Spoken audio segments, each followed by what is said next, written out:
Hello friends, welcome to the Aadi mathematics और मैं हूं आपके साथ राम रोज प्रजापत। ओके, तो आज के इस वीडियो लेक्चर में हम देखेंगे, हम अगली एक्सरसाइज शुरू करेंगे डिटर्मिनेशन यानी सारणिक। हमारी लास्ट एक्सरसाइज मैट्रिक्स आव्यू जो कंप्लीट हो चुकी हैं और आई होप कि आपको ये वाली पूरी लास्ट यूनिट मैट्रिक्स आपको अच्छी तरीके से समझ में आई है। और यदि कोई भी मैट्रिक्स में आपको डाउट है तो प्लीज़ कमेंट करके आप बता सकते हैं कि मुझे इस ट्यूशन में या इस पार्ट में मुझे डाउट है, तो मैं आपका डाउट क्लियर कर दूँगा। ओके, तो आज हम शुरुआत करते हैं हमारी नेक्स्ट एक्सरसाइज डिटर्मिनेशन सारणिक।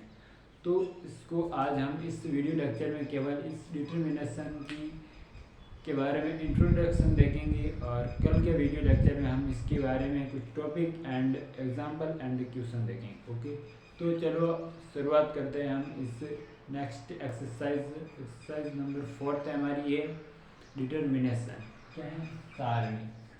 डिटर्मिनेशन सारणिक है। ओके, अब इसमें हम आज देखते हैं, इसका इंट्रोडक्शन देखते हैं, यानी सारणी तो होती क्या है।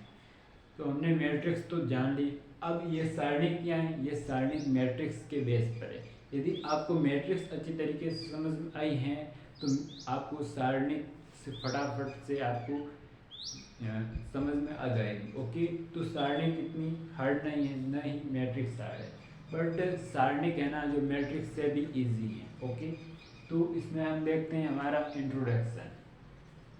तो इंट्रोडक्शन में क्या है कि सारणी सारणी किस प्रकार बनती है, सारणी का हमारे दैनिक जीवन में क्या उपयोग है और सारणी कहना हमें क्यों पढ़नी चाहिए। तो सारणी पढ़ने के लिए इसके पीछे एक राज है, क्या कि कोई भी हमें इक्वेशन दी हुई होगी ना, उस इक्वेशन में जो भी वेरिएबल हो गया ना, जैसे एक्स वाई, उस वेरिएबल को हमें फाइंड करने के लिए हम डिटर्मिनेशन का यूज़ करते हैं। जैसे मैं मान लेता हूँ कोई भी मेरे पास में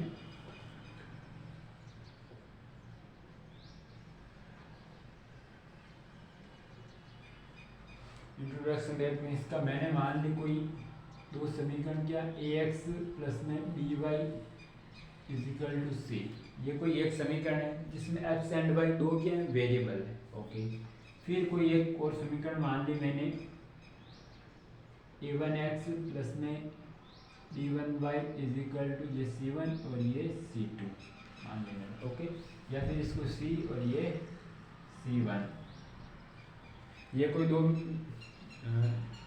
हमारे पास क्या है, दो इक्वेशन है। इस इक्वेशन को हमें क्या करना है, एक्स एंड वाई की वैल्यू फाइंड करनी है। एक्स कितने इस इक्वेशन में वेरिएबल दो है, तो इसको हमें एक्स एंड वाई की वैल्यू फाइंड करने के लिए मुझे दो ही इक्वेशन की आवश्यकता होती है। यदि इस समीकरण में मुझे तीन वेरिएबल होते हैं ना, कोई भी इक्वेशन में यदि तीन वेरिएबल होते हैं तो तीन इक्वेशन की ज़रूरत होती है। ओके, यदि किसी इक्वेशन में चार वेरिएबल है तो चार इक्वेशन से वो उस वेरिएबल को फाइंड कर सकते हैं। ओके, यहाँ पर कितने वेरिएबल है, दो वेरिएबल है, इसलिए यहाँ पर दो इक्वेशन से एक्स एंड वाई की वैल्यू फाइंड कर सकते हैं। अब एक्स एंड वाई की वैल्यू हम जनरली तरीके से फाइंड कर सकते हैं। कैसे, इस एक्स यदि इसमें एक्स की वैल्यू में फाइंड कर लेता हूँ, डी वाई को इधर वैल्यू बाद में ए को भेज कर यहाँ पे एक्स की वैल्यू हो जाएगी, एक्स की वैल्यू में इसमें पुट करूँगा तो वाई की वैल्यू हो जाएगी।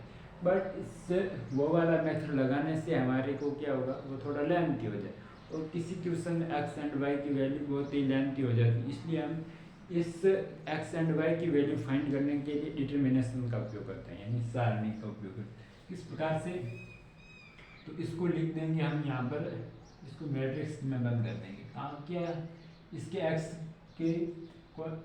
के मतलब गुणांक में क्या है, ए है तो ए लिख दिया। ओके, इसके वाई के गुणांक में क्या है, बी है तो बी लिख दिया। इसके एक्स के गुणांक में क्या है, ए वन है तो ए वन लिख दिया। इसके गुणांक में क्या वाई के, बी वन लिख दिया। ओके, ठीक है। फिर X and Y, X and Y से यहाँ पर ये भी मैट्रिक्स लिख दिया, इसको ए को एक्स और बी को बी, एक्स को यहाँ लिख दिया एक्स को, एंड वाई को यहाँ पर लिख दिया B B dash is equal to में क्या लिख देंगे हम, सी सी वन। अब इसको सोल्व करते हैं ना तो हमारे एक्स एंड वाई की वैल्यू फाइंड हो जाती है। ओके, किस प्रकार से, यदि आप इसको है ना इसके साथ मल्टीप्लिकेशन करो, बाद में इसको मल्टीप्लिकेशन कराएंगे तो ये एक मैट्रिक्स हो जाएगी। फिर इन दोनों की आप क्या कर लो, तुलना करोगे, कंपैरिजन करोगे तो आपको इसमें फाइंड हो जाएगी। और इस प्रकार से आप इसको लिख सकते हो। ओके, अब क्या है डिटर्मिनेशन।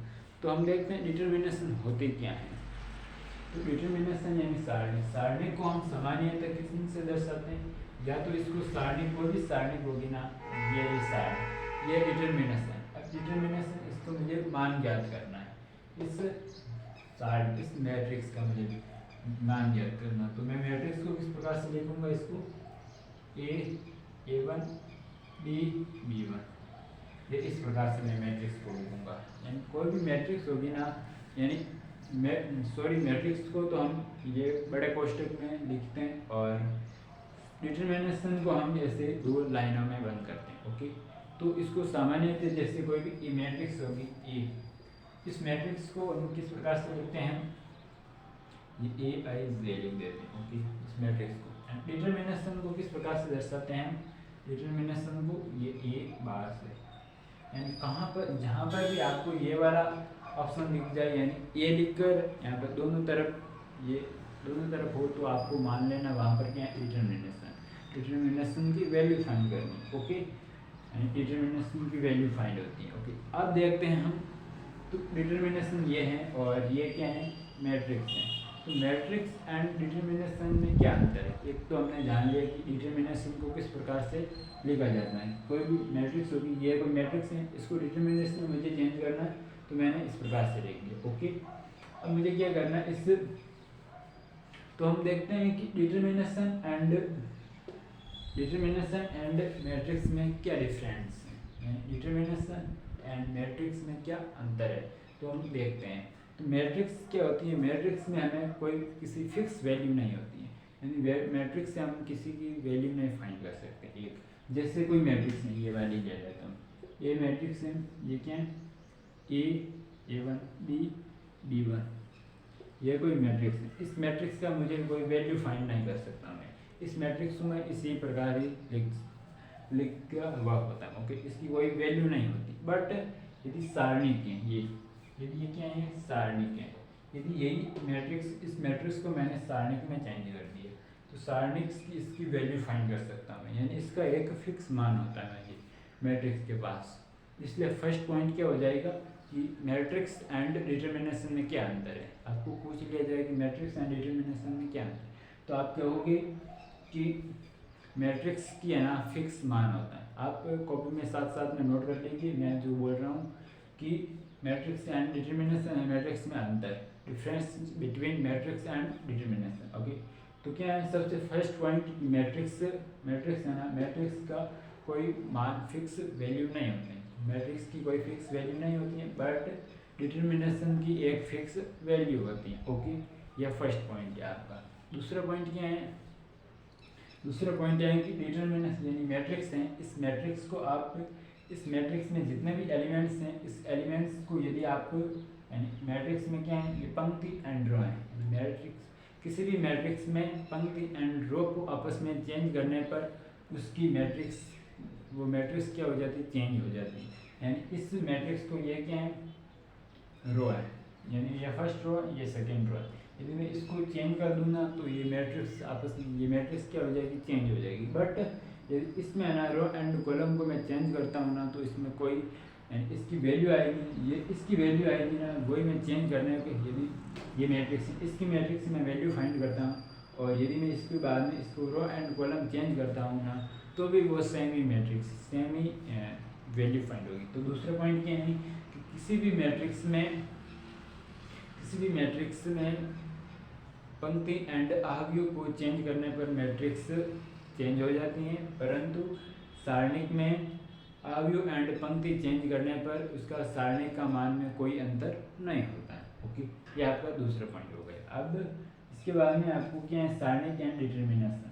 अब आपको फर्क आ गया कि सारणिक एंड डिटर्मिनेशन में क्या डिफरेंट होता है। ओके, तो आई होप कि आपको ये वाला सारणिक एंड डिटर्मिनेशन में अंतर आपको समझ में आया कि सारणिक किसे कहते हैं एंड डिटर्मिनेशन किसे कहते हैं। ओके, अब हम देखते हैं कि सारणिक है, इस सारणिक का वैल्यू किस प्रकार से फाइंड कर सकते हैं। यानी सारणिक की वैल्यू यदि कोई भी सारणिक दी हुई होगी ना, उस सारणिक की कोई भी डिटर्मिनेशन दी हुई है ना, उस डिटर्मिनेशन की वैल्यू फाइंड करने के लिए हम इसको ए को हम किस प्रकार से लिखेंगे, ए मापांक। यानी ये मापांक मतलब कोई भी डिटर्मिनेशन है, उस डिटर्मिनेशन की मुझे क्या वैल्यू फाइंड करनी है। तो क्या होगी इसकी वैल्यू फाइंड करने के लिए क्या करूँगा मैं यहाँ पर plus minus, okay plus minus हो गया। तो इसमें क्या है, इसको और इसको मैं मल्टीप्लिकेशन करूँगा, यानी ए b1, ये क्या ए b1 क्या प्लस है तो प्लस आ गया बीच में, ऊपर क्या है माइनस है तो माइनस। अब इस दोनों का मल्टीप्लिकेशन किया a1b एंड a1b, इस सारणिक का डिटर्मिनेशन यानी इस सारणिक का मान क्या है, मेरे पास ए b1 माइनस में a1b, ओके ये वाला सारणिक का मान आया।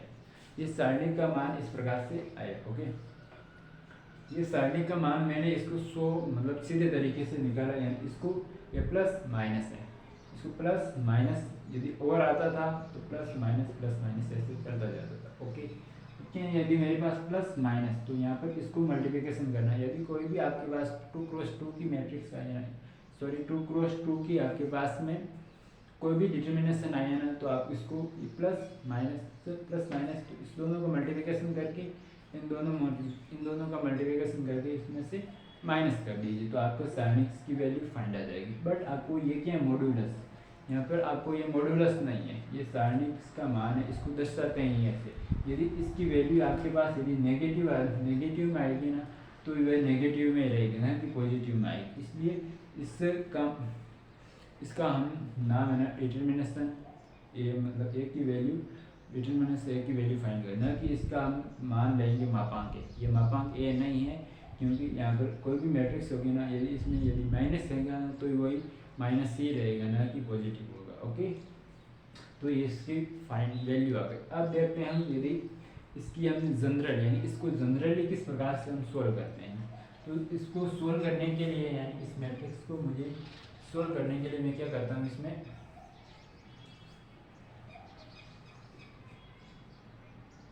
यानी ए है तो सबसे पहले मुझे ए लिखना है, यहाँ पर क्या है ए प्लस में ए लिया। उसके बाद में क्या है इसको और इसको हटा दो आपस में, इसको भी हटा दो और इसको भी, इससे यानी इसकी वैल्यू फाइंड करनी है मुझे एक ही, तो इसको भी हटा दो और इसको भी हटा दो। इतने क्या रहा मेरे पास में बी, तो क्या हो गया बी, तो बी ऐसा आ गया, ठीक है। फिर क्या है ये वाला प्लस में था, अब क्या है ये वाला माइनस में है, बीच में प्लस माइनस तो माइनस लगा दी मैंने। अब क्या यहाँ पर बी है तो बी है, ठीक है। अब इसमें भी इसको भी हटा दूँ और इसको भी हटा दूँ, पीछे कौन सा रहा a1, तो इसको मैं क्या लिख सकता हूँ a1 लिख सकता हूँ। अब d1 की वैल्यू क्या होती है, यानी किसी भी मैट्रिक्स होती है, किसी भी डिटर्मिनेशन में यदि कोई भी एक एलिमेंट्स है ना, कोई भी डिटर्मिनेशन जैसे a, इसमें कितने एलिमेंट्स हैं, a कोई एलिमेंट्स हैं, तो इसमें एलिमेंट्स एक हैं तो इसकी वैल्यू क्या होगी, जो भी इसमें एलिमेंट्स होगा ना वही इसकी वैल्यू होगी। जैसे इसमें क्या एलिमेंट्स ए की एलिमेंट्स ए, तो डिटर्मिनेशन ए की वैल्यू क्या होगी ए होगी। यदि इसके अंदर माइनस ए होता तो भी यदि इस डिटर्मिनेशन की वैल्यू क्या होगी माइनस में ओ ए होगी हमेशा, ओके। तो किसी भी डिटर्मिनेशन में कोई भी यदि एक एलिमेंट्स हैं तो वही एलिमेंट्स है ना उस डिटर्मिनेशन की वैल्यू होगी, यानी उस डिटर्मिनेशन का मान होगा, ओके। तो इसमें भी एक ही एलिमेंट्स हैं, इसमें भी एक ही एलिमेंट्स हैं, तो इसका डिटर्मिनेशन का मान क्या हो जाएगा ए। इसका मैंने अभी बताया कि कोई भी एलिमेंट्स होगा डिटर्मिनेशन में एक ही एलिमेंट्स होगा ना, तो उसकी वैल्यू भी एक होगी। इसकी वैल्यू भी क्या होगी d1, क्योंकि इसमें एक ही एलिमेंट्स है, माइनस का माइनस एंड बी का बी, एंड इसमें भी एक ही एलिमेंट्स है तो बी a1 का a, यानी a b1 माइनस में b a1, यही हमारा ये वाला आया a b1 माइनस में b a1, ओके। तो ये भी क्या सारणिक का मान है, जनरली सारणिक का मान है ना इस प्रकार से निकालते हैं। बट 2x2 की मैट्रिक्स होती है ना हमारे पास, उस 2x2 की मैट्रिक्स को 2x2 की मैट्रिक्स में हम सीधा ही इसको फाइंड कर सकते हैं, ओके। परंतु आपको यदि 3x3 की मैट्रिक्स मिल जाए या फिर 4x4 की मैट्रिक्स मिल जाए तो आपको इस प्रकार से आपको सोल्व करना है। ओके, तो आई होप कि आपको कोई भी मैट्रिक्स होगी ना, उस मैट्रिक्स को आप किस प्रकार से सोल्व करते हैं वो आपको अच्छी तरीके से समझ में आ गई होगी। और किसी भी प्रकार का आपको डाउट हो तो प्लीज़ कमेंट करके आपको बता दीजिए कि मुझे यहाँ पर डाउट है। ओके, अब हम देखते हैं, अब हम एक और ख़ास बात है इसमें क्या है कि किसी भी कोई भी मैट्रिक्स होगी ना, ये मैट्रिक्स एक डिफरेंट और देख लेते हैं, यानी क्या मैट्रिक्स एंड डिटर्मिनेशन में एक डिफरेंट देख लेते हैं। ओके, क्या डिफरेंट है, आप 2 पॉइंट तो मैंने आपको लिखवा दिया, तीसरा पॉइंट देखते हैं। तीसरा पॉइंट क्या है, यहाँ पर मैट्रिक्स होगी ना, उस ये मैट्रिक्स कितने भी ऑर्डर की हो सकती है, यानी ये 2x2 की भी हो सकती हैं, 3x3 भी हो सकती हैं, 2x3 की भी हो सकती हैं, या फिर 3x2 की भी हो सकती है, यानी वर्ग मैट्रिक्स भी हो सकती हैं और वर्ग मैट्रिक्स नहीं भी हो सकती। ओके, एंड डिटर्मिनेशन है ना जो हमेशा वर्ग मैट्रिक्स होगा। क्यों? क्योंकि यदि डिटर्मिनेशन में मुझे किसकी वैल्यू फाइंड करनी, एक्स एंड वाई, यानी कोई किसी भी डिटर्मिनेशन मेरे पास में डिटर्मिनेशन मतलब किसी की वैल्यू फाइंड करनी, किसी इक्वेशन की वैल्यू फाइंड करनी। तो इक्वेशन में यदि दो यदि वेरिएबल हो गए ना तो 2 इक्वेशन होगी, या 2 इक्वेशन होगी तो ये इस प्रकार से फाइंड होगी। यदि इक्वेशन में यदि किसी इक्वेशन में 3 वेरिएबल हैं तो 3 मुझे इक्वेशन होगी, तब भी एक्स वाई यदि तीनों वेरिएबल की मुझे वैल्यू फाइंड होगी, तो ये 3x3 की बनती। यदि 4 होगी, यदि किसी भी इक्वेशन में 4 वेरिएबल है तो 4 मैट्रिक्स मुझे 4 इक्वेशन की ज़रूरत होगी, तो मैं 1 2 3 4 1 2 3 4 1 2 3 4 यानी 4x4 की होगी। यानी हमेशा मैट्रिक्स है ना, सॉरी डिटर्मिनेशन है ना जो हमेशा वर्ग आगे होता है, यानी ये 2x2 की या फिर 3x3 की 4x4 की 5x5 की होगी, यानी डिटर्मिनेशन हमेशा यानी जो वर्ग मैट्रिक्स होती है। ओके, एंड मैट्रिक्स है ना जो 2x2 की वर्ग मैट्रिक्स हो भी सकती है एंड नहीं भी सकती। तो आप चौथा पॉइंट लिख लीजिए कि मैट्रिक्स है ना, मैट्रिक्स वर्ग मैट्रिक्स हो भी सकती है एंड नहीं भी हो सकती, बट डिटर्मिनेशन हमेशा वर्ग मैट्रिक्स होती है। ओके, तो आपको समझ में आ गया। जैसे मैंने एक एग्जांपल ले लिया, मैंने यदि मैं 3x3 की कोई भी 3 इक्वेशन ले लेता हूँ, इन 3x3 की मैंने इक्वेशन ले ली थी, यानी जिसमें 3 वेरिएबल, यानी a1x प्लस में a2y प्लस में a3z इक्वल टू c1, ये कोई एक मैट्रिक्स ले ली मैंने, इसमें कितने 3 वेरिएबल है, तो इसको सोल्व करने के लिए मुझे 3 इक्वेशन चाहिए। तो यहाँ पे दूसरी इक्वेशन मैंने मान ली a2x प्लस में एक मिनट b1x प्लस में b2 y प्लस में b3z इक्वल टू c2। तीसरी इक्वेशन मैंने मान ली c1, यहाँ पर एक मिनट d1x प्लस में d2y प्लस में d3z इक्वल टू c3, यह 3 इक्वेशन मान। अब मैं इसको सोल्व करने के लिए मैं किस प्रकार डिटर्मिनेशन के फॉर्म में लिखूँगा, तो इसकी फॉर्म में लिखने के लिए मुझे a1 या x के गुणांक को यहाँ पर प्रथम x के गुणांक को मैं लिखूँगा प्रथम कॉलम में a1 b1 एंड d1, इसको a2 b2 d2 a3 b3 and d3, ये वाली मैट्रिक्स होगी है। इसको मैं इस फॉर्म में लिखूँगा, फिर इसको मैं इससे यानी मैट्रिक्स को मैं इसमें सारणिक में चेंज करूँगा। तो ये इसका ऑर्डर क्या है, 3x3। यदि 4 होता था ना, यदि यहाँ पर इसमें 4 वेरिएबल होता था ना, यहाँ पर ये वाले भी वेरिएबल है इसमें c1z xyz, यानी ये तीसरा वेरिएबल मैं मान लेता हूँ, कोई भी p वेरिएबल मान ले, तो यहाँ पर भी c1 c2 c3 हो जाता है, यानी ये कितने की 4 यानी एक और आती थी, यानी ये 4 है इसमें वेरिएबल, तो 4 इक्वेशन आती थी, यहाँ पर भी कोई आता है, यानी ये 4x4 की बन जाती। ओके, तो आई होप कि आपको समझ में आया। इतना ही आपको ध्यान में रखना है कि कोई मैट्रिक्स डिटर्मिनेशन है ना हमेशा जो वर्ग मैट्रिक्स होती है, यानी ये कोई भी डिटर्मिनेशन 2x3 की या फिर 3x2 की इस प्रकार से नहीं होगी, यानी डिटर्मिनेशन हमेशा 2x2 की या फिर 3x3 की ही होगी। ओके, तो ये आपको समझ में आ गया और आपको पता है कि आपको पता चल गया कि यदि कोई भी मैट्रिक्स ट्रू क्रॉस ट्रू की हो तो उसमें किस प्रकार से उसकी वैल्यू फाइंड कर सकते हैं। सीधे तरीके से आप करने चाहो तो प्लस माइनस इस दोनों को मल्टीप्लिकेशन करके इस दोनों का मल्टीप्लिकेशन में माइनस कर दो, यानी ए बी वन माइनस में ए वन बी कर दिया। ओके, यदि आप इस विधि से करना चाहो यानी जनरल तरीके से आप करना चाहो तो ए वन का ए वन लिख दिया, यानी इसके मुझे फाइंड करनी।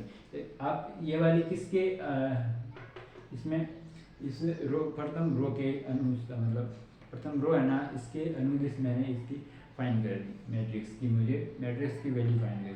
यदि मैं आपको चाहूँ तो इसके अनुदिश भी मैं कर सकता हूँ। मैंने किसके अनुदिश की यहाँ पर, इसको एक बार आप छोड़ दो, मैंने किसके अनुदिश की, इस प्रथम रो के अनुदिश यानी प्रथम पंक्ति के अनुसार। तो इसमें प्रथम पंक्ति कौन सा, ए वन, ये लिखी। फिर इसमें प्लस माइनस तो ये प्लस वाला था तो प्लस ए, इसको भी काट दो इसको भी काट दो, ठीक है। कौन सा बी वन, तो बी वन लिख दिया माइनस में प्लस माइनस है तो माइनस में कौन सा इसके बी है तो बी, इसको भी काट दो इसको भी काट दो, क्या हो गया ए वन हो गया। ओके, इसको सोल्व करने पर ये आ गया। अब मैं यदि इसको मैंने किस के अनुदिश सोल्व किया, प्रथम रो के अनुसार, अब मैं इसको प्रथम कॉलम के अनुसार मैं सोल्व करूंगा तो वैल्यू सेम आती है या नहीं आती, देखते हैं। इसमें कौन से किसके अनुसार किया, प्रथम फर्स्ट रो के अनुसार किया। अब मैं इसमें फर्स्ट कॉलम के अनुसार करता हूँ, फर्स्ट कॉलम के अनुसार में इसमें भी क्या है, यहाँ पर ये वाला प्लस ये वाला माइनस, इस प्रकार से चलेगा प्लस माइनस इसमें चलना है तो ये प्लस माइनस ये वाला प्लस ये क्या माइनस, ये इस प्रकार से चलता है, यानी प्लस माइनस इस प्रकार से चलता है। ओके, अब मुझे किसके अनुदिश ज्ञात करना है, कॉलम फर्स्ट कॉलम के अनुसार ज्ञात करना है। इसमें क्या है, ये एक ही है प्लस में तो प्लस में, ठीक है। फिर इसको भी काट दो इसको भी काट दो, पीछे क्या रहा बी वन तो बी वन लिख दें मैंने, ठीक है। ओके, अब इसमें बी वन, इसमें क्या माइनस में ए वन है, ए वन लिख दिया माइनस ए वन। अब इसको भी काट दो इसको भी काट दो, पीछे कौन सा रहा मेरे पास में बी, इसको मैं सॉल्व करता हूँ तो ए बी वन माइनस में ए वन बी, यही हमारा क्या है ये वाला ए बी वन माइनस में बी ए वन माइनस में बी ए वन, यानी ये वाली और ये वाली में वैल्यू सेम आती है। यानी इसको मैं चाहूँ तो फर्स्ट रो के अनुदिश भी ज्ञात कर सकता हूँ, फर्स्ट कॉलम के अनुसार भी ज्ञात कर सकता हूँ। यदि मैं इसको सेकंड कॉलम के अनुसार ज्ञात करूँ तो भी इस मैट्रिक्स की मुझे वैल्यू सेम आएगी, और मैं यदि सेकंड रो के अनुदिश ज्ञात करूँ तो भी मुझे भी इस मैट्रिक्स की वैल्यू सेम आएगी। ओके, तो आई होप कि आपको ये बार आप किसी भी अनुदिश किसी भी रो एंड कॉलम के अनुसार इसकी मैट्रिक्स की वैल्यू फाइंड कर सकते हो। ओके, केवल आपको ये प्लस माइनस प्लस ये वाला पहला वाला एलिमेंट्स प्लस होगा तो प्लस माइनस, यदि आप इसके अनुदिश करो तो प्लस माइनस, यदि आप इसके अनुदिश करो तो ये वाले प्लस माइनस, और आपको यदि इसके अनुदिश करो तो ये क्या है माइनस ये प्लस है। ओके, तो आप इसके अनुदिश भी कर सकते हो। ओके, अब आपको यदि 3x3 की कोई भी डिटर्मिनेशन हो उसकी वैल्यू आप इस प्रकार से फाइंड करते हैं वो वाले देखते हैं। ओके, यानी आपको पास कोई भी मैट्रिक्स दे दी मेरे पास से, ये 3x3 की है, A1 A2 A3 B1 B2 B3 C1 C2 C3, ये कौन सी 3x3 की डिटर्मिनेशन है, ये कौन सी है 3x3 की क्या है डिटर्मिनेशन है। ओके, अब मुझे इसमें क्या करना है, इसकी मुझे क्या वैल्यू फाइंड करनी है। तो आप इसको इस मैट्रिक्स को भी आप फर्स्ट रो के साथ कर सकते हैं, सेकंड रो के साथ में भी कर सकते हैं, थर्ड रो के अनुदिश भी कर सकते हैं, या फिर फर्स्ट कॉलम के अनुदिश भी कर सकते हैं, सेकंड कॉलम के अनुदिश भी एंड थर्ड कॉलम के अनुदिश भी कर सकते हैं, या फिर आप उसको डायरेक्ट भी सोल्व कर सकते हैं। ओके, तो आप इसको डायरेक्ट एक बार आपको मैं बाद में बता दूंगा कि डायरेक्ट किस प्रकार से सोल्व करते हैं, बट आपको इसमें फर्स्ट रो के अनुदिश किया, फर्स्ट कॉलम के अनुदिश किया, इसी प्रकार से आपको इस सारणी को सेकंड रो के अनुदिश भी आप करोगे एंड सेकंड कॉलम के अनुदिश भी आप इसको सोल्व करेंगे, और यदि आपके ये दोनों बराबर हैं तो आपकी वैल्यू सही है। ओके, ये आपके बराबर नहीं आता है तो आपको कहीं आपकी मिस्टेक हो रही है। ओके, तो आप ये वाला करोगे कि यानी सेकेंड कॉलम के अनुदिश इसकी वैल्यू फाइंड करोगे एंड सेकेंड रो के अनुदिश भी इसकी वैल्यू फाइंड करोगे, सेम आनी चाहिए।